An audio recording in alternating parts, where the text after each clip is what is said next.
Bonjour à toutes et à tous et bienvenue dans un nouveau vlog sur la chaîne de Catch en Vrac. Aujourd'hui donc on est à Barcelone. Je sais pas si vous voyez derrière, voilà la tour Gloriès. Du coup donc on est arrivé hier donc à Barcelone. Du coup donc on est le jeudi aujourd'hui, donc le jeudi 13 mars. Et on va donc aujourd'hui, donc pas d'événement catch aujourd'hui, c'est juste de la visite. Voilà, il fait moyennement beau on va dire. J'ai mis les lunettes de soleil mais en réalité il fait plutôt grisâtre. Je pense qu'il va pleuvoir, donc pour ça je me dépêche de faire cette première partie de vlog. Et demain donc ce sera le show SmackDown bien sûr, donc ce pourquoi on est venu ici. Mais voilà, aujourd'hui on va découvrir un petit peu la ville et je vais vous en faire un peu profiter et vous allez pouvoir me suivre dans cette aventure. C'est parti!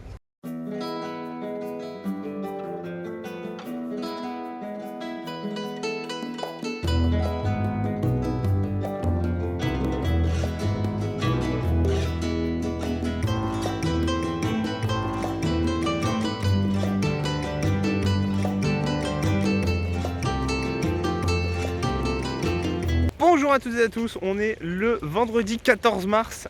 Du coup hier donc la journée c'était principalement de la visite de la ville, donc avec notamment la célèbre Sagrada Familia. Donc voilà, on s'est baladé un petit peu toute la journée. Franchement on a eu une bonne météo, enfin ça allait. Comme vous voyez aujourd'hui c'est pas le cas, il pleut depuis ce matin, c'est horrible. On va à Barcelone pour le soleil et on se prend une flotte pas possible. Donc voilà, un peu déçu de la météo. Mais bon, ça n'empêche pas de visiter. Hier dans les rues, on était vers la Rambla, enfin un peu avant la Rambla, je sais plus le nom de la rue, dans le centre-ville, et on a croisé par hasard Berto et Angel qui se baladaient, enfin qui sortaient des boutiques de luxe plutôt que qui se baladaient. On les a reconnus, ils sont vraiment incongrus quoi. Et puis, du coup, voilà, je vous mets la petite photo juste ici. Et du coup, donc voilà, donc aujourd'hui c'est le jour du show, le jour de SmackDown. Donc là on est vers le stade olympique actuellement, voilà, où joue le FC Barcelone puisque le Camp Nou est en travaux. Et derrière moi vous avez le Palau Sant Jordi, donc le Palau Sant Jordi qui est l'arène qui a accueilli le dernier show de la WWE lorsqu'ils sont venus à Barcelone. Voilà, ils étaient venus au Palau Sant Jordi en 2017 et on y était. Voilà, donc c'est pour ça que je voulais vous le partager. Le show ne sera pas là ce soir, il sera à la Olympic Arena, donc vers Badalone, donc rien à voir. Mais voilà, du coup, donc le petit retour aux sources vers le Palau Sant Jordi, donc qui avait notamment accueilli des épreuves olympiques, et donc SmackDown Live en 2017. Et voilà, donc du coup, le show ce soir, donc le show est à 20h30 je crois, donc 19h30, donc il ne faudra pas non plus qu'on tarde trop. Je sais qu'il y a du merch exclusif qu'ils ont fait pour Barcelone, donc je vous montrerai tout ça, et j'espère que la météo va un peu s'améliorer, parce que bon, Barcelone sous la pluie c'est pas fou. Bon, on est arrivé devant la salle, donc l'Olympic Arena qui est juste derrière moi. Honnêtement, d'extérieur, c'est pas une super belle salle, donc on va bien voir comment c'est à l'intérieur. En tout cas, les fans sont chauds, on les entend, et on va voir ce que ça va donner une fois à l'intérieur.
Bienvenidos al programa más importante en la historia.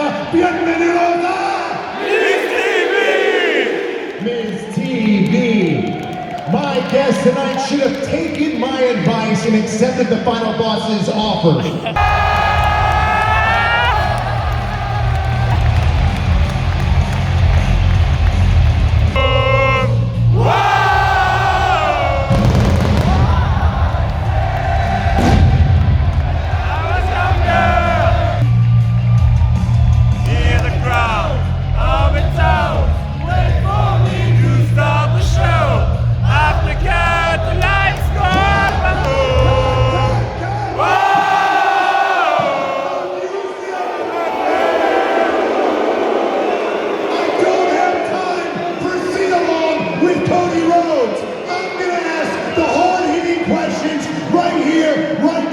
I've only been interrupted by wait for me to start the show. I've begun the life. 249 pounds, Damian Priest. ¡El campeón! ¡El campeón!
toutes et à tous.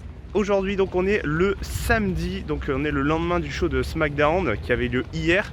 J'ai pas fait de review pour vous parler du show hier parce que c'était un peu... le show a fini assez tard, il est fini vers 23h30. Donc voilà, j'étais un peu claqué à la fin, donc du coup je me suis dit je ferai ça demain. En plus aujourd'hui il fait beau, on a de la chance parce que hier vraiment la météo était catastrophique. On a attendu pour rentrer dans l'arène sous la pluie, enfin c'était compliqué l'attente pour rentrer, mais franchement le show en lui-même était vraiment très cool. On a passé un super moment, on a eu vraiment des bons matchs. Donc on a commencé, alors je voulais juste vous parler du VIP. Je sais pas s'il y en a certains d'entre vous qui ont pris le VIP, mais le VIP, voilà, ils ont eu Chelsea Green, Piper Niven et Alba Fire, donc vraiment pas ouf. Voilà, donc j'espère que s'il y en a certains d'entre vous qui l'ont pris, voilà, force à vous parce que ça avait l'air compliqué. J'ai vu les photos, donc ouais, payer pour ce prix là je crois que c'était plus de 350 €, donc ouais, ça fait un peu cher. Vous voyez encore derrière moi la tour Glorious, voilà, donc un des symboles de Barcelone. Et du coup, donc pour revenir un peu au show de SmackDown, donc on a eu un dark match. On a eu un premier dark match avec les Motor City Machine Guns, donc très bonne surprise, j'étais super content de les voir, qui ont affronté les Garza, voilà, donc avec une petite victoire des Motor City, donc très cool. Ensuite, donc du coup, on a enchaîné sur le show directement. On a eu un petit segment où LA Knight est arrivé et tout le monde voulait un peu le défier pour le titre des États-Unis, donc il y a eu Jacob Fatu, il y a eu Jimmy Uso, et ça a fini sur un match à 6, donc ça c'était très cool, c'était un peu, c'était pas prévu, un petit match à 6 avec donc Jimmy Uso, LA Knight et Braun Strowman contre la Bloodline, et donc bien sûr c'est le groupe, on va dire, des faces qui a gagné, donc très cool, franchement le match était vraiment cool, et puis du coup on a vu un peu, on a vu tout le monde, on a vu Jacob, et franchement c'était un peu inattendu. Ensuite du coup on a eu un deuxième match, on a eu Charlotte Flair Bifab. Alors là pour le coup je pense que c'était clairement le moins bon match de la soirée. Bifab a eu aucune réaction, c'était rude. Même Charlotte en vrai n'était pas tant acclamée que ça. Donc c'était un peu le match, bon après on s'en doutait que ça allait être un peu le match pour tout. Là j'ai vu que pour la semaine prochaine, pour Bologne, ils ont Zelina Vega, Piper Niven.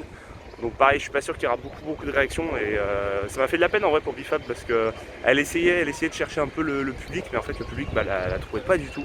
Donc c'était compliqué, hein. Ensuite on a eu une émission spéciale du Miz TV, donc avec Cody Rhodes, qui a été très brève, hein, honnêtement. On a eu le Miz qui a introduit Cody Rhodes et qui a directement été attaqué par Cody, donc il n'y a pas eu d'interview, rien eu. Et Cody a simplement fait un speech pour défier John Cena à Raw à Bruxelles. Voilà, donc ça a été vraiment bref. Ensuite on a eu un autre match qui n'était pas prévu, donc Nakamura contre Priest. Donc ça c'était vraiment sympa aussi, parce que Priest bien sûr quand même portoricain, donc vraiment il a eu une super ovation. Très cool, donc c'était vraiment, et puis c'était un bon match, avec la petite intervention de Drew McIntyre à la fin, donc c'était cool de voir Drew aussi, donc ça prévoit un peu la rivalité qu'ils vont voir je pense pour leur match à Mania. Donc c'était vraiment sympa. Ensuite on a eu une petite promo de Paul Heyman. Alors là, la promo de Paul Heyman elle a été huée. Elle a été huée pour plusieurs raisons. En fait déjà Paul Heyman est arrivé, alors les gens étaient contents de le voir, tout ça, moi aussi j'étais ravi de le voir. Mais en fait Paul Heyman a fait deux choses. Déjà bon, il n'y avait pas Roman Reigns, voilà, première chose, donc ça on s'en doutait. Mais et du coup en fait il faisait la promo donc de 2K25 qui sortait le jour même. Donc en fait il a fait de la promo pour le jeu vidéo pendant 5 bonnes minutes, donc c'est long quand même 5 minutes. Et ensuite après il a fait en fait tout simplement la promo du fait que Roman serait la semaine prochaine à Bologne. Et ce qui n'a pas forcément plu au public présent, et nous aussi, parce qu'en fait il faisait simplement la pub du prochain show, quoi, tout simplement. Et c'est pour ça que les gens ont hué à ce moment-là Paul Heyman. Paul Heyman en plus qui a fait un dérapage derrière dans son discours, donc voilà, c'était le discours était vraiment lunaire. Je pense quand on le reverra, ça va être assez surprenant. Franchement la promo était vraiment pas folle, moi j'ai trouvé c'était pas fou. Par contre après on a enchaîné, on a eu d'autres matchs. On a eu un Gunther qui a fait un Open Challenge, qui devait affronter AJ Styles, mais au final qui n'a pas affronté AJ Styles, qui a affronté Axiom, et ça c'était vraiment fou, parce que Axiom c'est quand même la star locale, même s'il n'est pas de Barcelone, il est de Madrid, mais il a été extrêmement acclamé, il a fait un super match. Franchement je serais curieux de le revoir à la télé, voir ce que ça donnait. Honnêtement nous dans le public on a vraiment trop kiffé, c'était vraiment super match, bien sûr avec la victoire de Gunther, mais ça va de soi. Mais franchement c'était vraiment exceptionnel, et on a eu vraiment un super match, quoi. Ensuite on a poursuivi le show, on a eu un match qui était annoncé. On a eu Carmelo Hayes contre Randy Orton, donc ça aussi c'était très cool. Match qui était annoncé, donc avec bien sûr Randy Orton qui a battu Carmelo Hayes, ça va de soi aussi. Mais franchement le match était vraiment cool, Orton a eu une très très grosse pop, les gens chantaient sa musique et tout, c'était vraiment super, super ambiance, très bonne ambiance et à la fin avec le petit segment aussi, le petit segment un peu rigolo avec les RKO tout ça, donc vraiment super. Et puis du coup après on a eu le main event, donc match pour les titres par équipe entre les Street Profits et DIY, donc c'était un peu un match revanche de revanche. Franchement, moi j'avais prévu le match, je voyais une intervention des Garza ou des Pretty Deadly pour qu'ils fassent un match à plusieurs à Mania. Je m'attendais pas du tout, une seule seconde, à ce que les Street Profits gagnent. Et franchement, c'était très inattendu. J'étais vraiment choqué, quoi. Vraiment, pour le coup, je m'attendais vraiment pas du tout à ce qu'ils gagnent. Mais c'était vraiment une très bonne surprise parce que les Street Profits étaient plus champions depuis, ça faisait 4 ou 5 ans, je sais plus, depuis 2020 qu'ils n'avaient pas eu de titre. Donc j'étais content pour eux, mais franchement je m'attendais pas du tout à ce qu'ils gagnent. C'était vraiment inattendu. Donc très bonne surprise pour clôturer ce show. Et les Street Profits qui, honnêtement, j'ai du mal à voir s'ils sont face ou heel pour l'instant. Même eux, je pense ils se cherchent un peu encore. Parce que d'un côté, Angelo Dawkins, c'est un gros fan du Real Madrid, donc il a posé avec un maillot, enfin, il est arrivé dans l'arène avec un maillot du Real, pas dans le show, mais avant, lorsqu'il est rentré dans la salle avant le show. Mais en même temps, ils faisaient jouer un peu le public, donc en fait c'est un peu bizarre, on sait pas trop s'ils sont face ou heel. Je pense qu'on va voir un peu comment est-ce qu'ils vont évoluer dans les prochaines semaines. Pour moi ils vont plus tourner heel, vu dans la manière dont ça se profile. Après voilà, peut-être que je me trompe complètement. Et du coup donc après ce super main event, on a enchaîné avec un autre dark match. Donc on a eu un au début et un à la fin. Et on a eu le Miz qui a combattu contre Cody Rhodes. Donc ça aussi c'était très sympa. Beaucoup de comédie, on voyait que c'était plus filmé, hein. Ils ont joué beaucoup avec le public et tout, mais c'était très sympa. Et du coup, bien sûr, victoire de Cody, hein, ça aussi, c'est un peu classique. Cody qui est pas du tout resté à la fin, hein, qui s'est barré à une vitesse. Vraiment, il s'est barré très vite de l'arène. Donc, petite pensée au ringside parce que, ouais, Cody, il avait vraiment. D'habitude, Cody, il reste vraiment longtemps, il fait le tour et tout. Là, il est parti, mais à une vitesse. J'avais rarement vu ça. Mais voilà, honnêtement, franchement, c'était un très bon show. Le public espagnol était vraiment chaud pour le coup. Très surpris parce qu'au début en arrivant dans l'arène on s'est dit oula, ils ont l'air un peu éteints. Alors après bon, la météo aidait pas, hein, il pleuvait quand même beaucoup, il faisait un peu froid, donc on s'est dit bon, ça se trouve ça va se réveiller à l'intérieur. Effectivement ils se sont réveillés une fois dans la salle. Après c'est pas au niveau de ce qu'on a pu avoir à Lyon bien sûr, mais ça c'est notre côté chauvin, mais franchement très bon public pour le coup, agréablement surpris. Je pense pas qu'ils vont revenir de sitôt à Barcelone parce que le show c'est pas super bien vendu. Il y avait je crois 10 000 places vendues sur 12 ou 13 000. Donc c'était un peu, alors ça se voyait pas à la caméra, mais c'était un peu clairsemé à certains endroits. Donc voilà, le show pas super bien vendu. Possiblement avec le prix des places aussi, hein, faut pas l'oublier, hein, les places sont quand même très chères pour le pouvoir d'achat espagnol qui est quand même inférieur au nôtre. Donc ouais, c'était... Mais voilà, du coup, en tout cas très bon show avec bon public, une bonne ambiance. Et franchement ça faisait plaisir de voir un public comme ça. Et du coup aujourd'hui c'est notre dernière journée à Barcelone, donc ça va être de la visite principalement, puisque il n'y a pas d'activation, il n'y a pas d'événement particulier autour du catch aujourd'hui.